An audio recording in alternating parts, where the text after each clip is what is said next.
하나님 말씀 로마서 4장 18절에서 25절 말씀입니다. 아브라함이 바랄 수 없는 중에 바라고 믿었으니 이는 내 후손이 이 같으리라 하신 말씀대로 많은 민족의 조상이 되게 하려 하심이라. 그가 100세나 되어 자기 몸이 죽은 것 같고 사라의 태가 죽은 것 같음을 알고도 믿음이 약하여지지 아니하고 믿음이 없어 하나님의 약속을 의심하지 않고 믿음으로 견고하여져서 하나님께 영광을 돌리며 약속하신 그것을 또한 능히 이루실 줄을 확신하였으니 그러므로 그것이 그에게 의로 여겨졌느니라. 그에게 의로 여겨졌다 기록된 것은 아브라함만 위한 것이 아니요 의로 여기심을 받을 우리도 위함이니 곧 예수 우리 주를 죽은 자 가운데서 살리신 이를 믿는 자니라. 예수는 우리가 범죄한 것 때문에 내 줌이 되고 또한 우리를 의롭다 하시기 위하여 살아나셨느니라. 아멘. 믿음은 이론이 아니고 혹은 가설이 아니고 법칙입니다. 법칙이라고 하는 것은 변하지 않는 거죠. 보통 과학에서 얘기할 때 모든 것에 대하여 확증이 되고 확인이 된 것을 이야기할 때 법칙이라고 말하고, 그러지 않은, 아직은 명확히 규정이 안 됐을 때는 이론이라고 합니다. 중력은 뭔가요? 법칙입니다. 만유인력의 법칙입니다. 그러나 아인슈타인이 얘기했던 상대성 이론입니다. 진화 이론입니다. 그처럼 이론과 법칙은 정확히 갈리게 되어 있습니다. 성경 말씀을 통하여 우리에게 이야기하는 하나님의 진리는 믿음의 법칙에 있는 겁니다. 그 증거를 아브라함을 통하여 말씀하고 있는 것이죠.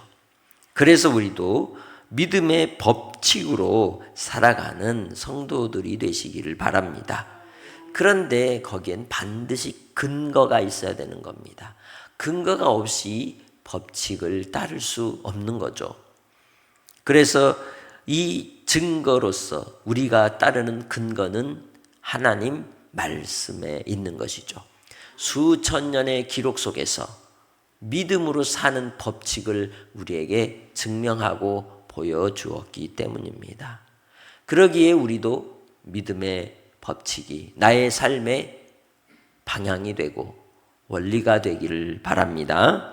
18절에 아브라함이 바랄 수 없는 중에 바라고 믿었다라고 얘기하죠. 히브리서 11장에서도 믿음은 바라는 것들의 실상이다라고 얘기를 했습니다. 보지 못하는 것들의 증거로서 아브라함은 혈혈단신으로 그가 갈대아 우르를 떠날 때부터 이미 하나님께 대한 믿음으로 그가 순종했던 겁니다. 그처럼 믿음은 순종으로서 그 법칙이 증명이 되는 겁니다. 내가 믿는다 말하면서도 상대방이 의심이 될 때는 따라가나요? 못 따라가는 겁니다. 하자는 대로 합니까? 할 수 없는 겁니다. 하나님께서 우리를 사랑하시는 그 사랑을 예수 그리스도를 통하여 십자가에 나타내 주시고 구원의 역사를 완성하셨을 때 그 구원의 은혜를 믿고 따르는 사람은 하나님께 택함을 입고 은혜를 입은 자들인 겁니다. 한 배에서 태어났어도 다 자녀들이 다르듯이 이 세상 온 인류가 다르지만 그러나 하나님께서 택한 백성들은 믿을 수밖에 없는 겁니다. 그래서 바로 이 아브라함과 같이 우리도 바랄 수 없는 중에 바라고 믿은 자가 된 것입니다. 뭐라고 얘기했습니까? 이는 내 후손이 이 같으리라 하신 말씀대로 그가 많은 민족의 조상이 되게 하려 하신 주의 뜻을 그가 순종했기 때문이라는 거죠.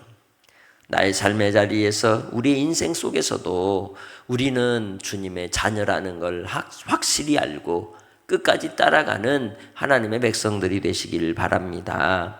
그래서 그를 통하여 하나님께서 증거를 주실 때에 이삭이라고 하는 아들을 통하여 보여주신 겁니다.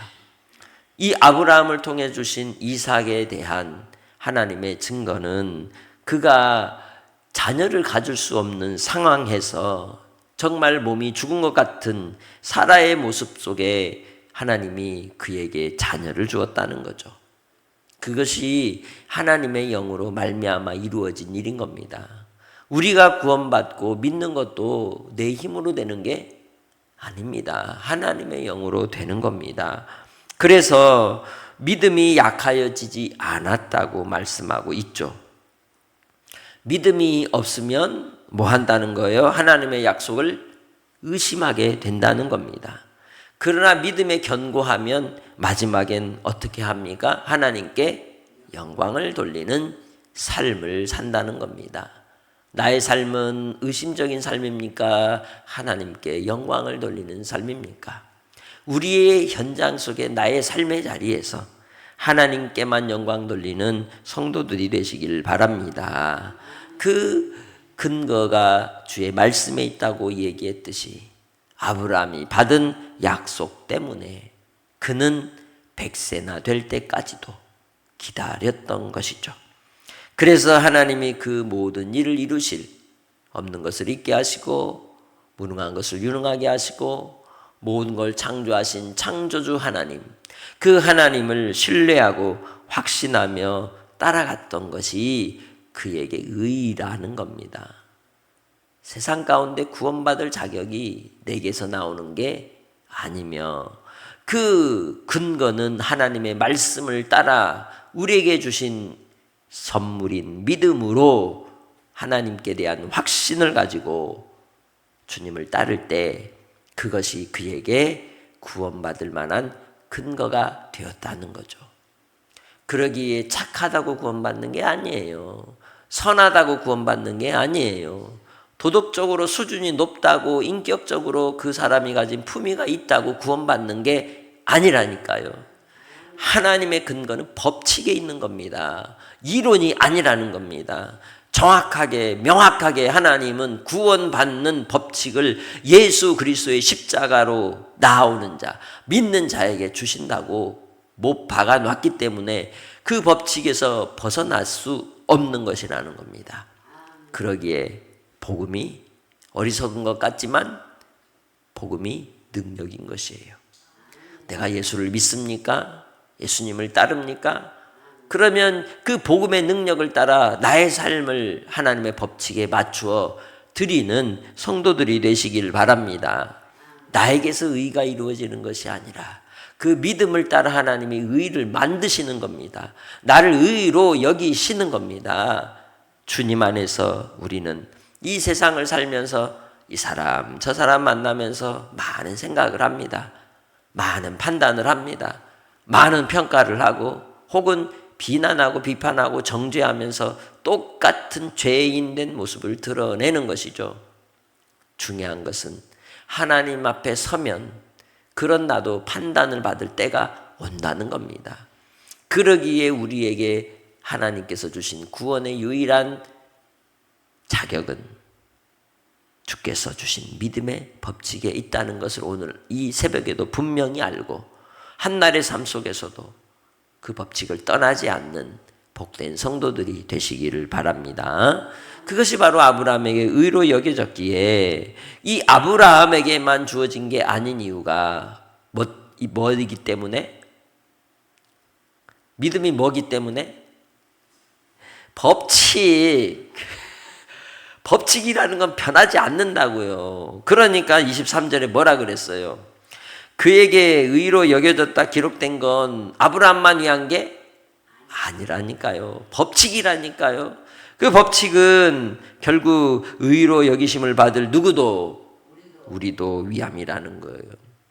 로마서를 받는 로마 교회 성도들에게 대하여 이야기했으니까 그들만 의로 여기는 법칙이 아니라 지금 2000여 년 뒤에 태어나 살고 있는 우리도 이 법칙이 유효하다, 무효하다? 유효하다는 걸 얘기하는 겁니다.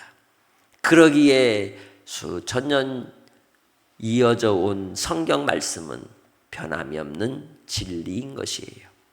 그 진리의 말씀을 따라 우리는 누구를 믿는 것이냐? 예수, 우리 주를 죽은 자 가운데서 살리신 하나님 아버지를 믿는 자라는 거예요. 그게 그 법칙의 기준이라는 거예요. 하나님께서 나의 삶을 통해 오늘도 일하시고 역사하시는 것은 그것이 법칙이기 때문이에요. 그러기 때문에 의심하는 자가 불쌍한 사람인 것입니다. 하나님은 의심할 대상이에요? 아니에요. 그분은 불변의 진리로 우리에게 말씀하시고 자기 백성을 돌보시고 지키시기에 하나님 아버지 안에 살아가는 사람은 어떤 사람이 되느냐? 파레시아의 사람이 되는 겁니다. 담대하게 되는 겁니다. 담담하게 받아들이고 가는 겁니다. 하나님을 따르는 믿음의 백성들은 결국 의이기 때문이죠. 예수 그리스도 안에서 오늘 하루 여러분은 어떤 삶의 모습이 닥칠까요? 어떤 문제가 생길까요? 어떤 시련과 고난 가운데 있나요? 그러나 믿음의 법칙은 뭐예요? 반드시 이루어지는 불변의 진리이기에 오늘 하루의 삶 속에서도 흔들리지 마시길 바랍니다. 놀라지 마시길 바랍니다. 두려워하지 마시길 바랍니다. 하나님을 의심하지 말고 하나님을 신뢰하세요. 그게 믿음 안에 있는 사람들의 응당 바른 법칙이기 때문입니다. 25절 우리는 예수는 우리가 범죄한 것 때문에 내줌이 되고 또한 우리를 의롭다 하시기 위하여 살아나셨느니라. 아멘. 진리의 법칙이 예수 그리스도를 통하여 완성된 것은 하나님의 아들이심에도 불구하고 우리의 의가 되시려고 믿음을 따라 주시는 구원의 그 유일한 길을 만드시려고 이 땅에 사람으로 오셔서 우리를 위해 고난당하시고 죽으셨기 때문이에요. 그리고 그분은 살아나셨습니다. 살아나심으로 하나님의 아들로 인정이 되셨습니다. 그건 나의 삶도 그렇다는 거예요. 예수 안에 있으면 핍박이 옵니다. 고난이 옵니다. 박해가 옵니다. 시련이 옵니다. 그러나 그게 끝이다? 아니라는 거예요. 우리는 반드시 살아나며 이기는 자가 되며 주의 뜻을 이루는 자들이 된다는 것이죠. 주 예수 안에서 우리는 오늘도 이 새벽에 주님께 감사의 기도를 드리고 특별히 환난 당한 이들을 억울한 누명을 쓰고 고통당하는 이들을 위해 기도하시고 한국 교회가 핍박의 자리로 들어가고 있는 이 시대 속에서 주님을 바르게 믿는 흔들리지 않고 눈치 보지 않고 진리를 외치며 참 자리에 서서 갈 수 있는 우리가 되게 해주시라고 용기를 주시라고 위에서 기도하는 모두가 되기를 바랍니다. 하나님 아버지 이 땅에 주의 은혜를 따라 살게 하시니 감사합니다. 우리의 삶이 주의 손에 있으며 주의 은총임을 고백합니다. 오늘도 주님 하나님의 백성들을 통하여 하나님의 영광을 나타내 주시고 주의 의가 되어 주시니 감사합니다. 우리도 또한 믿음의 법칙을 따라 하나님을 신뢰하고 확신하며 순종하는 믿음으로 주님 안에 살겠나이다. 주께서 역사하여 주시고 은혜를 베풀어 주옵소서. 하나님 아버지 사랑하는 성도들 질병 가운데 고난 가운데 시련 가운데 환난 가운데 있을지라도 주님이 주시는 담대함을 놓치지 않게 하시고 강건함으로 무장시켜서 주님께 쓰임받는 종들이 되게 하옵소서. 감사 영광 돌리며 예수님의 이름으로 기도합니다. 아멘.